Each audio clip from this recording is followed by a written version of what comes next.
dragged into humiliation.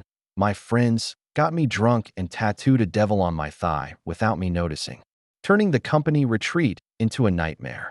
The night that turned my life upside down began like any other harmless gathering among friends. It was late Friday evening. The week had been brutal at work, and when my best friend Mark suggested we all meet up at his apartment for drinks, I didn't think twice. Mark had this way of convincing everyone that a little alcohol and good company could wash away the stress of the world. I arrived expecting a couple of beers, some casual conversation, maybe a few dumb jokes before calling it a night. Nothing out of the ordinary. But from the moment I walked in, I realized they had different plans. The music was loud, the lights were low, and half the group was already a few drinks ahead of me. Bottles lined the counter: vodka, rum, tequila, even some obscure flavored liqueurs that nobody actually liked, but everyone drank anyway when the night went too far. "Tonight, we're going all out," Mark announced, handing me a red cup the moment I stepped inside. I laughed, took a sip, and thought, why not? It's just one night. That one night quickly escalated. My friends treated me like the guest of honor, constantly topping off my drink, clinking glasses, shouting chug, chug, chug whenever I hesitated. At first, it was fun. The alcohol melted away my stress, loosened my tongue, and I found myself laughing harder than I had in months. We played drinking games, told stories that grew more ridiculous with each round, and for a while, I forgot about the looming work retreat coming up in just a few days. But as the hours passed, things started to blur.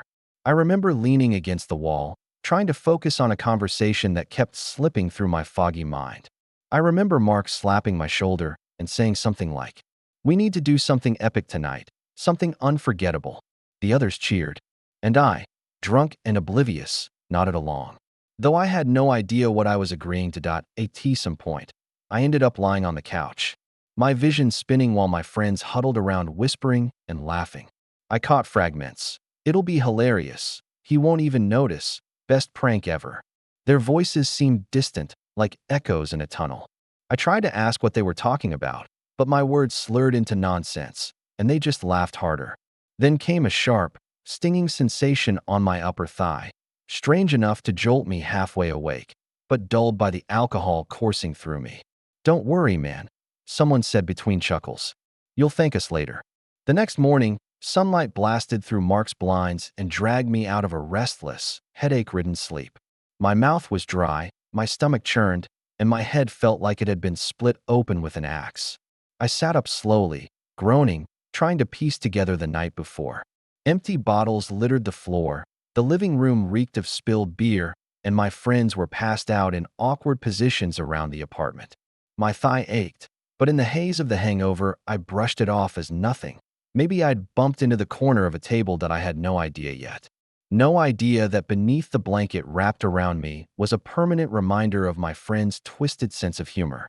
No idea that what they thought was just a funny prank would become a stain on my professional reputation, my confidence, and even my friendships. That morning, I was still blissfully ignorant, sipping stale water from a cracked plastic cup, thinking the worst consequence of last night was the hangover pounding in my skull. If only I had pulled the blanket aside right then. If only I had looked down at my thigh and seen what they had done. Maybe I could have stopped the humiliation before it grew out of control. But I didn't. And that ignorance was the beginning of the real disaster that I woke up the next morning with a pounding headache that felt like it was splitting my skull in two. My mouth was dry, my stomach churned violently, and my limbs felt like lead. I groaned and pushed myself up, barely keeping my balance as I stumbled toward the bathroom. The sunlight streaming through the blinds made my eyes water, and for a moment, I simply stood there, trying to force my brain to remember what had happened the night before. Pieces floated in and out. Laughter, clinking glasses, Mark yelling, "Trust us, it'll be epic." And then everything faded into a hazy fog of alcohol and chaos. I bent down to grab a towel. A sharp sting shot through my upper thigh. My heart skipped a beat. Slowly, trembling, I pulled up the hem of my shorts and froze. There it was, a tattoo I didn't remember agreeing to, sprawled across my skin in thick black lines. My stomach flipped as I took in the grotesque, cartoonish devil holding a beer bottle and flipping the middle finger, with the words "kiss my ass" scrawled messily underneath. Panic gripped me. My hands shook as I traced the ink with my fingers. This wasn't a prank marker. This wasn't temporary. It was permanent that I sank to the floor, my head spinning as the reality of what had happened hit me. Every scenario I imagined made my chest tighten. The company retreat in just a few days, team photos, swimming, casual clothes. How could I hide this monstrosity? And worse, how would my colleagues, or even my boss, react if they saw it? My mind replayed snippets of last night. The whispers, the laughter, Mark's grin. "It'll be hilarious. You'll thank us later," I heard him say in my head. But there was no humor here, only dread. My friends had crossed a line I didn't even know existed, and now I was left to face the consequences alone. Every passing second made the fear worse. I imagined whispers behind my back, coworkers pointing, snickering. Even if I managed to cover it up physically, the thought of being the butt of jokes, the guy with the offensive tattoo, made my stomach twist in knots. I could almost hear Mark's laughter again, ringing in my ears like a cruel soundtrack. I wanted to scream, to run, to erase this nightmare from reality, but it was permanently etched into me to be why the time I managed to drag myself into the living room, the apartment looked like a battlefield. Empty bottles littered every surface, sticky stains glistened under the sunlight, and the faint smell of spilled beer and sweat hung in the air. My friends were sprawled across couches and chairs, some snoring, some scrolling lazily on their phones, entirely oblivious to the nightmare they had created. I sank into an armchair, my hands trembling as I traced the edges of the tattoo again, trying to convince myself it was a bad dream. But the sharp sting of the ink, the way the devil's grinning face seemed to mock me, confirmed the horrifying reality. "Dude, you're awake," Mark mumbled from the corner, barely opening one eye. "Hey, check it out, you look perfect." He laughed, a slow, cruel grin spreading across his face. "Don't be dramatic. It's just a tattoo. Everyone survives a little embarrassment, right?" His words were supposed to comfort me, but all they did was tighten the knot of panic in my chest. I wanted to yell, to shake him, to demand that he undo it immediately. But the alcohol from last night and the sheer shock had left me paralyzed that I glanced around, thinking frantically. How could I possibly explain this to anyone outside this room? Not my parents, not my boss, not the colleagues I was about to spend a company retreat with. Each scenario in my head was worse than the last. Coworkers pointing, laughing. Managers questioning my professionalism. My reputation ruined before I even had a chance to prove myself. And then there was the dread of Mark and the others. Would they stop laughing long enough to realize what they had done to me? Or would this be their joke forever, played at my expense? I sank to the floor, my head in my hands, feeling a cold wave of isolation. I had always trusted my friends, believed that we looked out for each other. And yet here I was, humiliated and defenseless, a permanent reminder of their cruelty etched onto my body. The irony wasn't lost on me. A night meant for fun and bonding had transformed into the beginning of a spiral I couldn't yet see the end of. Every laugh from last night echoed now like a countdown ticking toward disaster. And I knew, deep down, that nothing would ever feel the same again at BY mid-morning. Reality started to crash down like a freight train. I realized I had no way to hide the tattoo during the company retreat. Shorts, t-shirts, team activities, everything I had planned to wear suddenly became a source of anxiety. I imagined the co-workers' reactions, the whispers, the sideways glances, the subtle snickers that would inevitably follow. My stomach twisted at the thought. Even before leaving the apartment, I felt the weight of humiliation pressing down, heavier than any hangover that I tried to talk to Mark and the others about it, my voice shaking. "Guys, this is serious. I can't just go to work like this," I said, my hands gripping the edge of the table. But they just laughed. "Relax, man. It's just a joke," Mark said, smirking. "People have tattoos all the time. Nobody cares. You're overthinking it." Overthinking? I wanted to scream. Overthinking? This was a massive, obscene tattoo with a devil giving the middle finger right across my thigh. Each word of their laughter felt like a knife twisting deeper into my chest. The ride to the retreat was torture. Every bump of the bus, every glance from a colleague passing in the hall made me flinch. I kept my leg crossed tightly, strategically angling my shorts, and praying no one would notice. But deep down, I knew the moment I set foot near the pool or the gym, the secret would be out. My mind kept flashing back to last night. The shots, the cheers, Mark whispering, "This one's going to be epic," and the others filming on their phones, probably planning to share it later. The humiliation wasn't just real. It was immortalized in ink and potentially digital memory by the time we arrived. My anxiety had reached a fever pitch. Every laugh, every friendly greeting felt like it might expose me.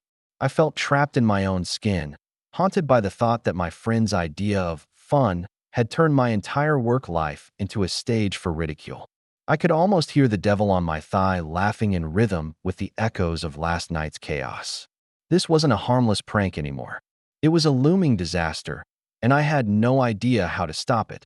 The first day of the company retreat started with a tense mix of excitement and dread. I tried to act normal, forcing a smile as colleagues greeted me warmly, but every step I took, every gesture, reminded me of the tattoo hidden beneath my shorts. My mind raced with possibilities. What if someone noticed during a handshake? Or while stretching for a team exercise? I felt like I was walking a tightrope over a pit of humiliation, and the slightest misstep would send me plummeting into embarrassment. During breakfast, I sat across from my boss, who was chatting casually about the weekend's agenda. I kept my legs tightly crossed, my hands clenching the edge of the table under it. I tried to focus on his words, to nod and engage, but every laugh from the table behind me made my stomach twist. I imagined them whispering about me, pointing discreetly, snickering behind their hands. It wasn't just paranoia. I could see the way some colleagues glanced down at my legs as I got up to refill my coffee, and I prayed they didn't see anything. By mid-morning, the first accidental reveal happened. We were in a casual team-building activity, running around the field and tossing balls, when a gust of wind caught my shorts just right. My thigh peeked out for a split second, and I saw it in the reflection of a glass window. Someone had caught a glimpse. The laughter that followed, though polite at first, carried that sharp edge of mockery. I felt my face flush bright red as panic and humiliation coursed through me. I wanted to disappear. I wanted to sink into the ground and never come out. Later, during a break, I tried to find Mark, hoping he'd offer some support, some reassurance. "Hey, do you realize what you've done?" I asked, my voice tight, barely above a whisper. He grinned, as if I were exaggerating. "Relax. You're fine. People have tattoos all the time. Don't let it get to you." But the way he laughed, casual and dismissive, made it clear he had no idea the gravity of what he'd done. I felt completely alone, the weight of their joke pressing down harder with every passing minute. By the end of the day, it was undeniable. The tattoo had changed everything. Whispers followed me like shadows. The playful glances and suppressed chuckles at every turn made my heart pound. Even my boss, who had been friendly in the morning, now gave me slightly different looks, as if questioning my judgment, my professionalism. That ink on my thigh wasn't just a prank anymore. It had become a mark, a scarlet letter of embarrassment and failed responsibility. And I had no way to erase it from the minds of those around me. The next morning, I woke up feeling like I was already carrying the weight of the world on my shoulders. My sleep had been restless, filled with fragmented dreams of coworkers laughing, pointing, and whispering about the tattoo that now defined my very existence. I dreaded the thought of facing the group again, knowing that each step I took, each gesture I made, could betray the secret I was desperately trying to hide. Even getting dressed felt like a battle. I had to carefully plan how to position my shorts, how to move without giving the devilish ink a chance to be seen. During breakfast, the tension in the room was palpable. I tried to focus on small talk, nodding along with my colleagues' chatter about the day's schedule, but every glance in my direction made my stomach tighten. I could almost hear their thoughts. "What's under those shorts?" The feeling of being constantly observed was suffocating. I avoided looking at anyone directly, hoping to blend into the background, but the more I tried, the more I felt like all eyes were locked on me. Things worsened during the first team activity. It was a physical challenge, requiring climbing, bending, and stretching. Every movement I made carried the fear that my tattoo would be revealed, and inevitably, a small slip happened. One of my coworkers, without realizing, caught a partial glimpse. I froze, my heart thudding painfully. The subtle smirk that appeared on their face made me want to disappear entirely. Mark, of course, was laughing in the corner, nudging a few friends to check it out, clearly finding endless amusement in my humiliation that I spent the rest of the morning in a state of hyper-awareness, meticulously planning every move. Even during lunch, with the group sitting casually, I had to constantly adjust my position, my shorts, and my posture. The tattoo was no longer just ink on my thigh. It had become a psychological weapon, a tool of torture that my friends had handed to me. Every joke whispered, every glance, every giggle was a reminder of the nightmare. I was trapped. I end up by the afternoon. The anxiety had grown into anger. I wanted to confront Mark and the others, to make them realize that this wasn't funny anymore. Do you even understand what you've done?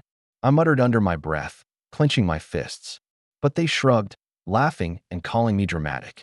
Their lack of accountability pushed me further into isolation, making me feel as if I were fighting this battle alone. The tattoo wasn't just a prank. It had become a symbol of betrayal and carelessness that threatened to destroy my confidence, my professional reputation, and the fragile sense of control I had left over my life by the evening. The retreat had begun to feel like a prison. Every interaction, no matter how casual, carried a weight I couldn't shake. Even simple greetings or small talk with coworkers felt like walking a tightrope over a pit of humiliation. I could feel their eyes, or at least imagine them, tracing my every movement.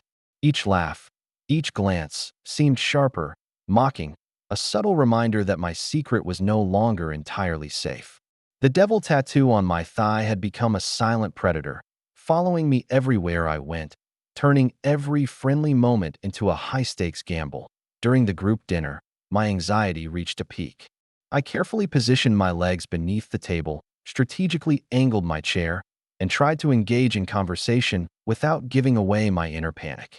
But it was impossible to completely hide my discomfort. One coworker, Sarah, leaned over to show me a photo from earlier activities, and in that fleeting moment, the edge of the tattoo caught her eye. I felt my face burn, a wave of dread washing over me. She quickly looked away, smiling politely, but I knew it was only a matter of time before someone else noticed. Mark, ever the instigator, seemed to sense my growing terror and thrived on it. "Relax," he whispered from across the table, nudging a friend to glance at my leg. "It's hilarious. Everyone's gonna love this story later." His laughter, quiet but deliberate, felt like a knife twisting in my gut. I wanted to scream, to push back, to make him understand the enormity of what he had done. But the fear of social embarrassment, coupled with the looming presence of supervisors and colleagues, left me frozen. I was trapped between fury and humiliation, powerless to act. Later that night, alone in my room, I finally allowed myself to process the full scope of the disaster. The tattoo was no longer just a prank. It had become a permanent scar on my self-esteem, a looming threat to my career, and a symbol of betrayal by the friends I trusted most. I paced the room, replaying the evening in my head, analyzing every glance, every whisper, every subtle sign of mockery. My mind raced with potential outcomes, none of them comforting. I realized that no amount of apologies or rational explanations would erase the visual evidence permanently etched into my body. And yet, amidst the panic and humiliation, a spark of resolve began to form. I couldn't undo the tattoo. I couldn't control Mark or my friends. But I could control how I responded. I could choose to face the retreat head-on, to navigate the humiliation, and maybe, just maybe, turn the disaster into a story I could survive. The thought was small, fragile, but it was enough to keep me moving forward, one agonizing step at a time. The next morning, I woke up feeling a tight knot of anxiety coiled in my stomach. Sleep had offered no relief. Only fragmented dreams where coworkers laughed openly at the tattoo, and Mark's mocking grin hovered over every scene. I dressed carefully, checking and rechecking the angle of my shorts, making sure the devilish image remained hidden. But no matter how meticulously I positioned myself, the looming fear of exposure clung to me like a shadow. Every step toward the dining hall felt heavier than the last, each one a countdown to inevitable embarrassment. Breakfast was a minefield. Colleagues chatted in small groups, their conversations punctuated by subtle glances in my direction. I could feel their curiosity, their unspoken judgments, pressing down on me. I tried to focus on the conversation, nodding and smiling at points, but the fear gnawed at my focus. When a coworker reached across the table to pass the sugar, their hand briefly brushed my leg. I froze. The touch was innocuous, but the thought of them feeling the raised skin beneath the shorts made my heart race. Panic surged through me, and I had to force my hands to remain still. Mark, of course, saw this as another opportunity. "Careful, don't spill your coffee," he whispered with a sly grin, nudging a friend to glance under the table. "This is gold, dude. Pure gold." His laughter was quiet but deliberate, and I could feel the humiliation burning hotter. I wanted to explode, to confront him, but the fear of public embarrassment kept me silent. Every word, every action felt like walking through a minefield, knowing that one misstep could trigger disaster. The team-building exercises later that morning were even worse. They involved physical contact, stretching, and climbing, all movements that risked revealing my tattoo. I moved carefully, overthinking every gesture, trying to minimize exposure while keeping up with the team. My mind kept flashing back to last night. The drinks, the cheers, the whispered prank, the cameras on phones. I realized that even if I survived this retreat without anyone seeing the tattoo, the digital evidence could haunt me forever. By mid-afternoon, my stress was palpable, my body tense with constant vigilance. Even small talk with colleagues became a strategic maneuver. I laughed at jokes I didn't find funny, nodded at stories I didn't hear, and kept my eyes averted from any line of sight that might reveal the curse on my thigh. Every interaction reminded me of the betrayal and thoughtlessness of my friends, and a mix of anger and despair bubbled inside. The tattoo was no longer just ink. It was a weapon, a living, mocking entity that had the power to ruin my professional life and humiliate me endlessly. The next morning, I woke up feeling a tight knot of anxiety coiled in my stomach. Sleep had offered no relief. Only fragmented dreams where coworkers laughed openly at the tattoo, and Mark's mocking grin hovered over every scene. I dressed carefully, checking and rechecking the angle of my shorts, making sure the devilish image remained hidden. But no matter how meticulously I positioned myself, the looming fear of exposure clung to me like a shadow. Every step toward the dining hall felt heavier than the last, each one a countdown to inevitable embarrassment. Breakfast was a minefield. Colleagues chatted in small groups, their conversations punctuated by subtle glances in my direction. I could feel their curiosity, their unspoken judgments, pressing down on me. I tried to focus on the conversation, nodding and smiling at points, but the fear gnawed at my focus. When a coworker reached across the table to pass the sugar, their hand briefly brushed my leg. I froze. The touch was innocuous, but the thought of them feeling the raised skin beneath the shorts made my heart race. Panic surged through me, and I had to force my hands to remain still. Mark, of course, saw this as another opportunity. "Careful, don't spill your coffee," he whispered with a sly grin, nudging a friend to glance under the table. "This is gold, dude. Pure gold." His laughter was quiet but deliberate, and I could feel the humiliation burning hotter. I wanted to explode, to confront him, but the fear of public embarrassment kept me silent. Every word, every action felt like walking through a minefield, knowing that one misstep could trigger disaster. The team-building exercises later that morning were even worse. They involved physical contact, stretching, and climbing, all movements that risked revealing my tattoo. I moved carefully, overthinking every gesture, trying to minimize exposure while keeping up with the team. My mind kept flashing back to last night. The drinks, the cheers, the whispered prank, the cameras on phones. I realized that even if I survived this retreat without anyone seeing the tattoo, the digital evidence could haunt me forever. By mid-afternoon, my stress was palpable, my body tense with constant vigilance. Even small talk with colleagues became a strategic maneuver. I laughed at jokes I didn't find funny, nodded at stories I didn't hear, and kept my eyes averted from any line of sight that might reveal the curse on my thigh. Every interaction reminded me of the betrayal and thoughtlessness of my friends, and a mix of anger and despair bubbled inside. The tattoo was no longer just ink. It was a weapon, a living, mocking entity that had the power to ruin my professional life and humiliate me endlessly. By late afternoon, the retreat had become unbearable. I could no longer pretend that everything was normal. Every movement, every casual gesture, carried the unbearable weight of the tattoo hidden under my shorts. During a group activity involving relay races, I felt the fabric shift just enough to reveal a corner of the devilish ink to someone passing by. My heart skipped a beat. I caught a quick glance of a colleague's smirk before they looked away, but that fleeting moment was enough to send a wave of panic through me. I felt exposed, vulnerable, and humiliated all at once. After the activity, I retreated to a quiet corner, hoping to regain composure. My hands were trembling, my breath rapid. I could still hear faint laughter from across the field, subtle but sharp, like daggers. Mark sauntered over, clearly enjoying my misery. "Relax, it's just a tattoo," he said, grinning. "People make a big deal out of nothing. Chill, man." His words were poison. I wanted to shout at him, to tell him this wasn't nothing, that this was my life, my reputation on the line. But my voice failed me.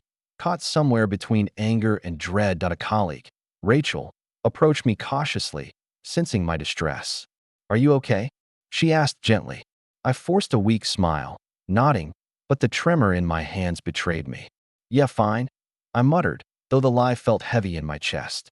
Even as I tried to engage in conversation, my mind raced with every possible disaster scenario. Whispers spreading through the group, supervisors noticing, stories circulating after the retreat. I felt trapped in my own skin, the tattoo a silent, mocking observer of my panic by evening. The first overt teasing began. During dinner, a few coworkers exchanged subtle jokes about unexpected surprises in team members' wardrobes, glancing in my direction. I felt the blush rise to my cheeks, heat creeping up my neck, my heart hammering in my chest. I wanted to disappear, to sink into the floor, but I had nowhere to hide. Mark's quiet snickers from the other end of the table only amplified my humiliation. The tattoo wasn't just a prank anymore. It had become a weapon, turning ordinary moments into minefields of embarrassment. Later that night, alone in my room, I reflected on the day. Every laugh, every glance, every smirk felt like a countdown to disaster. The thought of facing another day of the retreat with this permanent mark of shame etched into me was almost too much to bear. And yet, amidst the dread, a flicker of resolve began to form. I couldn't erase the tattoo. I couldn't undo the choices of my friends. But I could survive this. Somehow, I would navigate the humiliation, endure the teasing, and reclaim a semblance of control over my life before this disaster completely consumed me. The next morning, I woke with a sense of foreboding that made it hard to even open my eyes. The retreat had been a nightmare, and the thought of another day filled me with dread. I sat on the edge of the bed, tracing the outline of the tattoo beneath my shorts, and felt a mix of anger, shame, and disbelief. My friend's laughter from the previous night still echoed in my mind, relentless and cruel, and I realized that today would test my patience and composure even more. Breakfast was tense. I tried to act casual, sipping coffee as colleagues discussed the day's itinerary. But every laugh, every glance, seemed directed at me. I caught a glimpse of someone nudging a friend, their eyes flicking toward my leg for the briefest moment, and my stomach twisted. I clenched my fists under the table, trying to remain calm. Mark, of course, was quietly enjoying my misery, grinning and nudging a few others to glance subtly at me, making sure the teasing never stopped. My sense of betrayal deepened. Friends I had trusted, who had promised camaraderie, had turned my life into a spectacle. The first major activity of the day was a team obstacle course. I approached it with extreme caution, aware that any misstep could reveal the tattoo. Each climb, each stretch, each movement was a calculated maneuver. But despite my vigilance, a gust of wind during one obstacle caused my shorts to ride up slightly, revealing the top edge of the ink. I froze in panic, heart pounding, but luckily, it went unnoticed by most.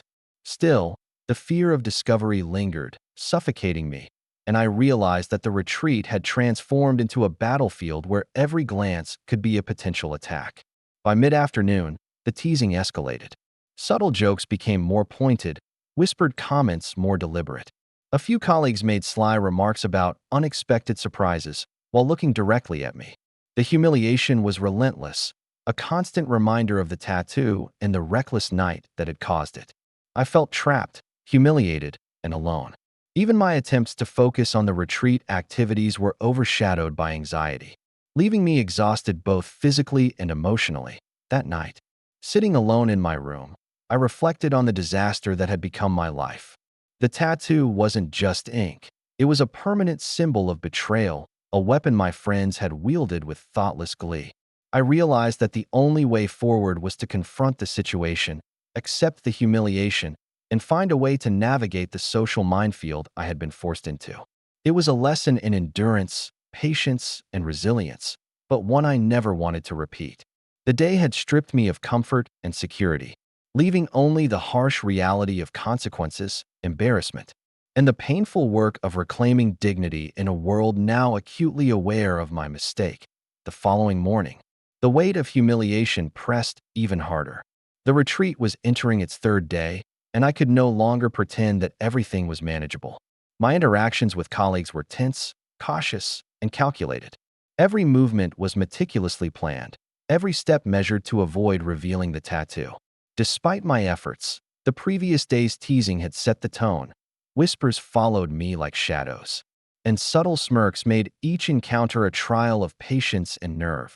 During a morning briefing, I felt it, the subtle shift in attention. A colleague, passing near the table, caught a glimpse of the devilish tattoo as I adjusted my posture. And I could see the immediate reaction, a brief smirk, a quick exchange of glances, followed by muffled laughter. My chest tightened, and my stomach lurched.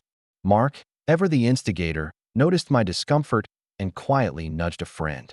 "This is priceless," he whispered, barely audible, but my ears caught every word. I gritted my teeth, forcing a neutral expression, but inside I felt a storm of anger, frustration, and dread brewing. By mid-morning, the first direct confrontation occurred. A colleague, Sam, approached me with a polite smile that didn't reach his eyes. "Hey, about yesterday," he started cautiously. My heart raced. Was he going to report me to HR? Call out the tattoo in front of everyone? But instead, he leaned in and whispered, "That's something else. Did Mark put you up to this?" I froze, struggling to form words. "No, it's a long story," I muttered, my voice tight. The tension in his gaze made it clear that word of the tattoo was spreading, and with it, the humiliation I had tried so desperately to contain. The rest of the day felt like a gauntlet. Every interaction, every glance, every casual comment carried the possibility of exposure. Even casual jokes about wild weekends felt like direct references, targeted punches aimed at my pride and professionalism. By the afternoon, my energy was sapped. I felt exhausted, both mentally and physically, and yet I knew the retreat wasn't over. The tattoo had become a weapon, my friends had become inadvertent tormentors, and my ability to navigate social and professional situations was being tested like never before. That night, alone in my room, I reflected on the escalating consequences. The tattoo wasn't just a joke anymore. It was now a catalyst for tension, embarrassment, and fragile relationships. I realized that enduring the retreat required more than hiding the ink.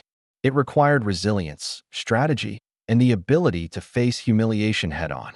The nightmare wasn't ending anytime soon, and I braced myself for the final stretch, knowing that every move I made in the coming days would define how much of my dignity I could salvage.